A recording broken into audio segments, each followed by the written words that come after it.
안녕하십니까. 저는 한양대병원 이비인후과에서 근무하고 있는 송창면입니다. 갑상선 암의 발병 원인은 무엇인가요? 정확한 갑상선 암의 발생 원인은 밝혀지고 있지 않습니다. 기존의 방사선의 노출, 유전적인 요인, 과도한 음주와 흡연, 또 시기적으로 과도하거나 부족한 요오드가 원인으로 거론되고 있습니다. 갑상선 암의 종류와 특징은 무엇인가요? 갑상선 암은 분화도에 따라서 분화성 갑상선 암과 미분화암으로 나뉩니다. 분화성 갑상선 암은 유두암과 여포암을 말하고 매우 좋은 예후를 특징으로 합니다. 미분화암 또는 역형성 암의 경우에는 다른 갑상선 암과 다르게 매우 공격적인 양상을 가집니다. 수질암은 분화암과 미분화암의 중간 정도의 예후를 가지는 가족력이 있는 암입니다. 이와는 별도로 림프종이 갑상선암에 생기는 경우도 있습니다. 수술을 꼭 해야 하나요? 네, 분화암과 수질암은 수술을 하는 것을 권유드립니다. 유두암의 경우 갑상선 피막과 거리가 멀고 갑상선 실질 조직 안에 위치하고 크기가 1cm 미만이고 림프절 전이가 없는 경우에는 능동적 관찰을 고려할 수 있습니다. 하지만 이런 능동적 관찰을 할 수 있는 경우는 매우 제한적입니다. 이런 능동적 관찰을 하는 경우 3개월에서 6개월마다 초음파로 추적 관찰을 하게 되고 갑상선 암의 크기가 커지거나 림프절 전이가 새로 생기는 경우에는 수술로 전환하게 됩니다. 갑상선 암의 수술 방법은 무엇이고 흉터가 크게 생기나요? 갑상선 암의 수술 방법은 갑상선 앞에 있는 목 부위에 절개를 해서 수술하는 방법이 가장 널리 사용하는 방법입니다. 갑상선은 피부와 얇은 근육 바로 아래에 위치하고 있기 때문에 이 방법이 가장 수술이 빠르고 수술하는 의사가 손으로 갑상선을 만져가면서 병변을 찾고 주변 구조물을 보존할 수 있는 장점이 있습니다. 주름선에 따라서 절개를 하게 되기 때문에 5년 정도 지났을 때 대부분 흉터가 희미하게 돼서 미용적으로는 우수합니다.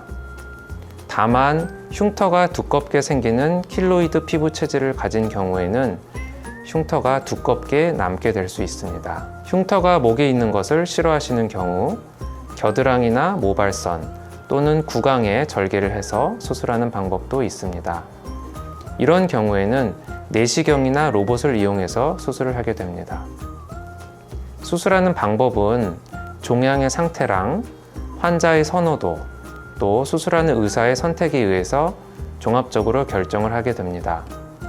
갑상선 암이 진행된 경우에는 이런 원격 절개로 하는 수술 방법은 불가능하고 경부 절개를 통한 수술만 가능하게 됩니다. 갑상선 제거 후 몸에 미치는 영향은 무엇인가요?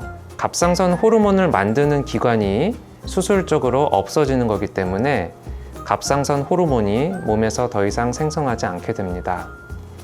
그래서 갑상선 호르몬이 부족하게 되는데 이런 경우에는 합성 갑상선 호르몬 약을 드시면 부족한 부분을 채울 수 있습니다. 그리고 갑상선에 부갑상선이 붙어 있는데 이 부갑상선의 기능이 감소되는 경우에는 칼슘이 떨어지는 현상이 발생할 수 있습니다. 이런 경우에도 칼슘 약제를 통해서 부족한 부분을 채울 수 있게 됩니다. 평생 갑상선 약을 먹어야 하나요? 또 부작용은 없나요? 네, 갑상선 전 절제를 한 경우에는 평생 약을 드셔야 합니다. 하지만 약이 작고 부작용이 매우 적기 때문에 안전하게 드실 수 있습니다. 갑상선 반절제술을 하는 경우에도 갑상선 호르몬에 부족하게 되는 경우에는 저용량으로 호르몬제를 복용하셔야 됩니다.